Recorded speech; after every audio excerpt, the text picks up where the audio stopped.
IIT జేఈలో మంచి rank రానటువంటి విద్యార్థులకు బెస్ట్ ఆప్షన్ సిఎస్ఈఎంఏ కోర్సులు అడ్మిషన్స్ జరుగుతున్నవి.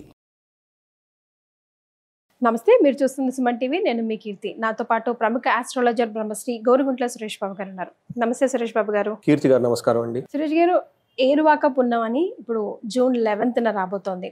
జనరల్గా రైతుల పండగగా మనకు తెలుసు. అలాగే ఇక్కడ తెలంగాణ జిల్లాలో ఏంటంటే సాక అమ్మవారికి పెడుతూ ఉంటారు. ముఖ్యంగా ఇంటి వెలుపుకి ఇళ్ళ వెలుపు ఉంటారు కదా, వాళ్ళకి కానీ గ్రామ దేవతలకు కానీ తీసుకెళ్ళి సాకలు పెడుతూ ఉంటారు పరమ నైవేద్యంగా పెట్టి. కానీ మనం ఇదివరకు డిస్కస్ చేసినప్పుడు మీరు ఈ రోజు గనక ఈతి బాధలతో బాధపడే వాళ్ళకి కానీ అష్ట కష్టాల్లో బాధపడే వాళ్ళకి సింపుల్ రెమెడీస్, ఒక 3 రెమెడీస్ ఫాలో అవుతే ఈజీగా వాళ్ళకి ఆ పుణ్యం నుంచి ఒక దారి, ఒక వెలుగు, ఒక జ్యోతి కనిపిస్తుంది అని మనం డిస్కస్ చేసినప్పుడు మీరు చెప్తాను. So this is the right time మనం వాళ్ళకి ఇన్ఫర్మేషన్ ఇవ్వడానికి. సో సంతోషం అండి కీర్తి గారు. మంచి అకేషను. ఏరువాక పున్నమి ఈ మాట తెలవని వాళ్ళు ఎవరైతే ఉండరేమో ఆంధ్రాలో కానీ తెలంగాణలో కానీ తెలుగు ప్రజలు, ఎందుకంటే మనం అగ్రికల్చర్ డామినేటెడ్ ల్యాండ్లో నుంచి వచ్చాము. హైదరాబాద్లో ఐటీ ఉన్నా కానీ దానికి ముందు కానివ్వండి, ఇప్పుడు కానీ స్టిల్ ఆంధ్ర కూడా మొత్తం ఫుల్ ఐటీ డామినేట్ కాకుండా అగ్రికల్చర్ డామినేటెడ్ నుంచి మనం అందరం వచ్చున్నాం. కాబట్టి ఏరువాక పున్నమి అనేది అందరికీ తెలుస్తుంది. అయితే ఇప్పుడున్న జనరేషన్కి మేనాటి కొంతమంది రికగ్నైజ్ చేసుకోకపోవచ్చేమో, బట్ జ్యేష్ఠ మాసంలో వచ్చే పౌర్ణమిని ఏరువాక పున్నమి అంటారు. మీరు చెప్పిన విధంగా నేను గుంటూరు నుంచి వచ్చాను కాబట్టి మా దగ్గర సైడ్ కూడాను విలేజెస్లో గ్రామ దేవతలకు పూజ చేస్తారు. అయిపోయిన వెంటనే నవధాన్యాలు తీసుకొని అరక కట్టుకొని నాగలు పెట్టుకొని ఊరంతా ఒక రౌండ్ చేసేసి ఎద్దులన్నింటిని పూజ చేసుకొని పొలానికి వెళ్ళిపోతారు. దున్నటం స్టార్ట్ చేస్తారు. ఏరువాక పున్నమి రోజు యొక్క విశిష్టత అది. చిన్నప్పుడు మేము కూడా సందర్గా చూసుకొని ఒక కళ్ళ పండుగలాగా అందరూ చూస్తూ ఉండేవాళ్ళం. ఇప్పటికీ స్టిల్ నాకు వాట్సాప్లో అవి మెసేజ్లు పెడుతూ ఉంటారు మా ఊళ్ళో జరిగే జాతరలు అవంతా. అయితే అందరికీ తెలిసింది అది ఒక్కటి. అయితే ఈ పౌర్ణమికి, జ్యేష్ఠ పూర్ణమికి ఇంకా 3-4 విశిష్టతలు ఉన్నాయన్నమాట.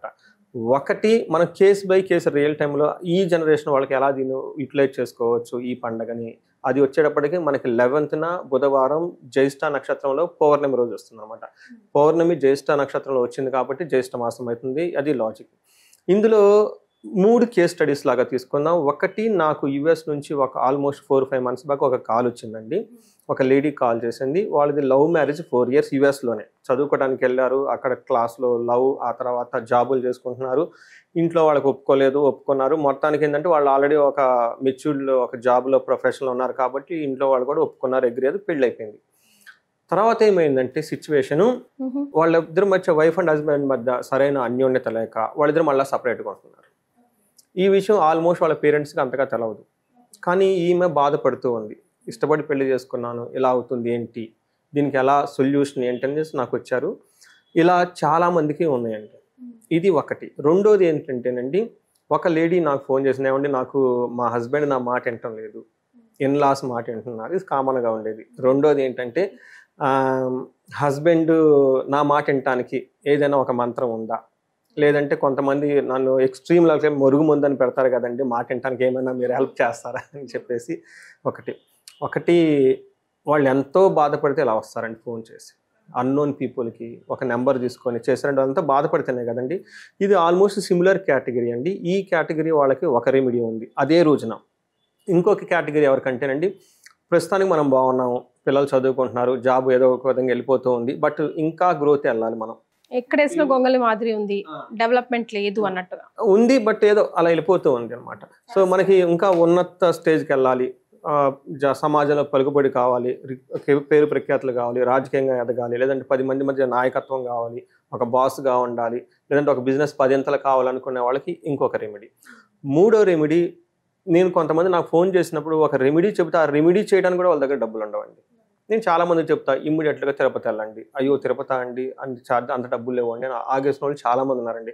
చిన్న పూజ ఏదైనా ఊళ్ళో చేయించుకోమా, అట్లీస్ట్ ఒక రుద్రాభిషేకం చేయించుకోండి, ఏమండి వెళ్ళామండి అంత ఖర్చు మా దగ్గర లేదని చెప్పేవాళ్ళు కూడా చాలామంది ఉన్నారు. అంటే వాళ్ళ కష్టాలు అష్ట కష్టాలు అంటారంటండి. అవమానాలు ఉంటాయి, అప్పుల బాధ ఉంటుంది, పెళ్ళిళ్ళు, ఇంట్లో పిల్లలు ఉంటారు, వయసు వచ్చిన పిల్లలు, పెళ్ళి కాదు, స్కూల్ పిల్లలు ఉంటారు, వాళ్ళ ఫీజు కట్టడానికి డబ్బులు ఉండవు, అంతా అన్సర్టనిటీ, లేదంటే భర్త ఏదో ఒక దుర్వ్యసనాలకు పడిపోవడం, ఇలా రకరకాలు ఉంటాయి అనమాట. అంటే వాళ్ళకి అసలు ఏది ఎలా హెల్త్ అన్ని రకాల ప్రాబ్లమ్స్ ఉంటాయి, వాళ్ళకి ఏది చెప్పినా చేయలేని పరిస్థితులు ఉంటాయి. ఇలా 3 రకాల కేసులు వాళ్ళకి ఆ ఏరువాక పున్నమి రోజున మన గ్రంథాల్లో చాలా పరిష్కారాలు చెప్పారు. అవన్నీ చాలా చాలా సింపుల్ పరిష్కారాలు. ఫస్ట్ కేటగిరీ వాళ్ళకి హస్బెండ్ గురించి పర్టికులర్గా ప్రేమించుకొని వివాహం అయ్యి మధ్యలో ఎడబాట్లు వచ్చిన వాళ్ళకి ఆ రోజున మనకి వటవృక్షం అంటారు. చూడటానికి చాలా కన్ఫ్యూజింగ్గా ఉంటుంది. వటవృక్షం అంటే నథింగ్ బట్ మర్రి చెట్టు. అంటే ఈ వటవృక్షం కిందే మనకి దక్షిణామూర్తి కూర్చొని ఉంటారని చెప్పేసి మనకి దక్షిణామూర్తి అవతారంలో ఉంటుందన్నమాట. వటవృక్షం అంటే మర్రి చెట్టు. ప్రతి ఊరికి ఊరి చివరిలో మర్రి చెట్టు ఉండనే ఉంటుందన్నమాట. సో ఈ మర్రి చెట్టుకి ఏం చేయాలంటే 11 ప్రదక్షిణాలు చేయాలి. చేస్తూ నూలు పోగులు పట్టాలి. అంటే మనం ఏంటంటే మర్రి చెట్టు అది ఉంటుంది కదండి, కాండం చుట్టూతూ మనకి దారం కనుక పోగుల్లాగా వేసేసుకుంటూ 3 పోగులు కలిపి చేసుకుంటూ 11, 12, 7 అలా చేయాలండి. చేసిన తర్వాత దీపారాధన చేయాలి. దీపారాధన అయిపోయిన తర్వాత ముగ్గురికి అట్లీస్ట్ మినిమం ముత్తైదులకి లేదంటే చిన్నపిల్లలకి తాంబూలం ఇవ్వాలి. ఓకే. ఇంతటితో ఈ ప్రక్రియ అయిపోతుంది. అయితే ఇక్కడ ఒక విషయం గుర్తుపెట్టుకోవాలి, జ్యేష్ఠాదేవికి 3 అంటే చాలా ఇష్టం. 3 తమలపాకులు, 3 వక్కలు, 3 అరటిపళ్ళు లేదంటే ఎనీథింగ్ 3తో ఇవ్వాలి. 3 మంది ముత్తైదులకు అలా ఇచ్చుకుంటూ అయిపోతే ఆ వ్రతం, ఆ ఉపవాసం లైట్గా ఉండాలి. మరీ హెవీగా ఉపవాసం ఏం కాదు, జస్ట్ సాత్విక ఫుడ్ తీసుకొని వీలైతే మధ్యాహ్నం లంచ్ కానీ ఏదైనా స్కిప్ చేసుకొని లేదంటే పళ్ళ రసాలు ఏదైనా తీసుకుంటే సరిపోతుంది. ఇంతటితో ఆ వ్రతం అయిపోతుంది. ఇలా చేయటం వల్ల ఏం జరుగుతుంది? ఇలా చేయటం వల్ల ఏమవుతుందంటే లేడీస్కి ఒక శక్తి వస్తుందండి. ఏ శక్తి వస్తుందంటే వాళ్ళ హస్బెండ్ ఉన్నతి గురించి వాళ్ళు దేనికైతే పాటుపడుతున్నారో అది సాధించుకునే శక్తి వాళ్ళకి వస్తుంది. ఓకే.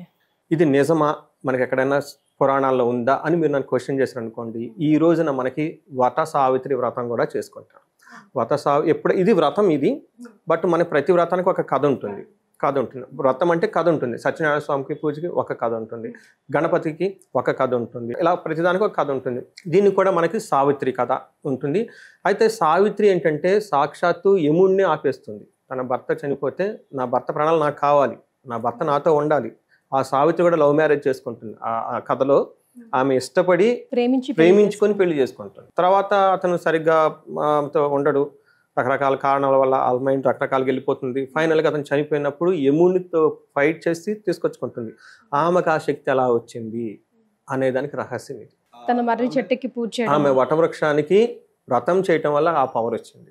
మీరు ఇందాక అడిగారు చూసారా, నాకు మురుగు ముందు పెడతారా, మంత్రం ఏదైనా ఇస్తారా, వశీకరణ ఉంటుందా, ఏంటి అంటే ఇది ఒక్కటే చేయాలి.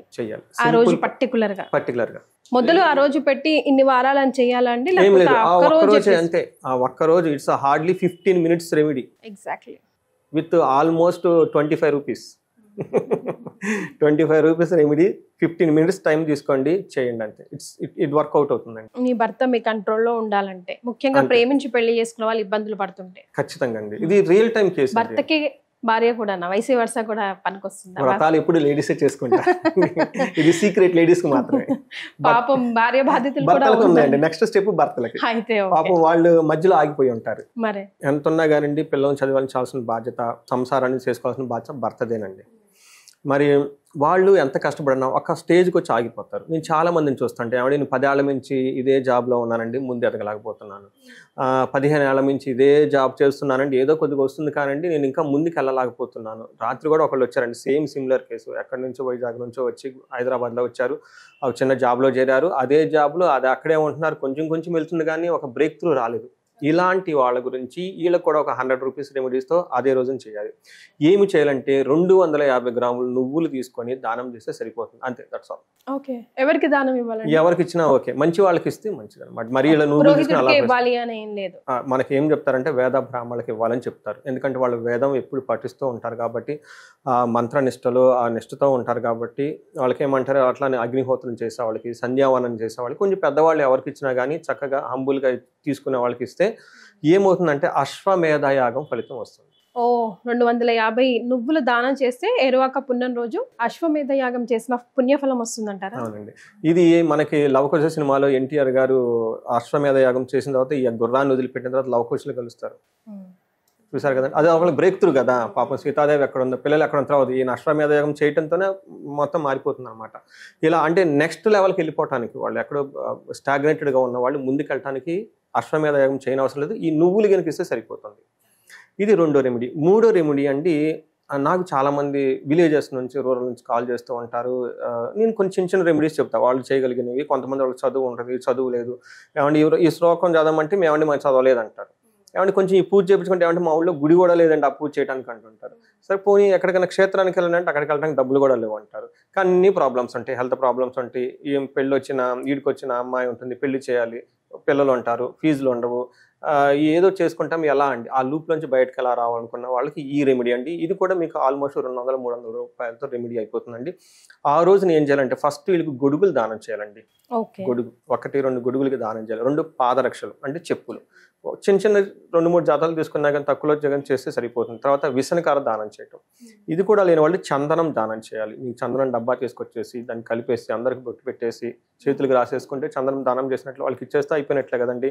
ఇలా అవి కనుక దానం చేయగలిగితే పాదరక్షలు, గొడుగులు, లేదంటే విసనకర్ర, చందనము ఇవి దానం కనుక చేస్తూ వీటితో పాటు ఉదక కుంభదానం అంటారు. ఈ పేరుతో కన్ఫ్యూజ్ కావద్దు ఇదేంటి అని.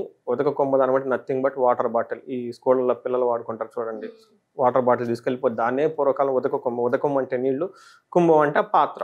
అప్పట్లో మనకు అన్ని పాత్రలు ఉండేవి కాబట్టి ఇది వీటిని ఇలా వాటర్ బాటిల్స్ని కానీ వాటర్ని కానీ కనుక దానం చేసినా కానీ ఇందాక మనం చెప్పుకుంటున్న అష్ట కష్టాలు పడి బయటికి రాని వాళ్ళకి ఇది ఒక బెస్ట్ రెమెడీ. ఇలా 4 కేటగిరీల వాళ్ళకి సింపుల్ రెమెడీ. ఒక బెస్ట్ ఏంటంటే మనకి ఏరువాక పున్నమి, దాన్నే జ్యేష్ఠమాస పూర్ణిమి, జ్యేష్ఠ పూర్ణిమి కూడా అంటారు. ఈసారి ఇది ఇంకా చాలా ముఖ్యమైనది, ఎందుకంటే బుధవారం వస్తుంది. బుధవారం జ్యేష్ఠ నక్షత్రం పూర్ణిమ వస్తే ఇది ఇంకా విశేషం. సో విన్నారు కదండి, జూన్ 11 ఏరువాక పున్నం రోజు చాలా సింపుల్ రెమెడీస్, 3 డిఫరెంట్ ప్రాబ్లమ్స్కి సంబంధించిన రెమెడీస్ సురేష్ బాబు గారు తెలియజేశారు. వీడియోని చూసిన వాళ్ళందరూ షేర్ చేయండి. మేబీ ఎవరికైనా ఎప్పుడు ఎందుకు అవసరం వస్తుందో తెలియదు, దేవుడు వీడియో రూపంలో కూడా వాళ్ళకి సమాధానం తెలియజేసిన వాడు కదా.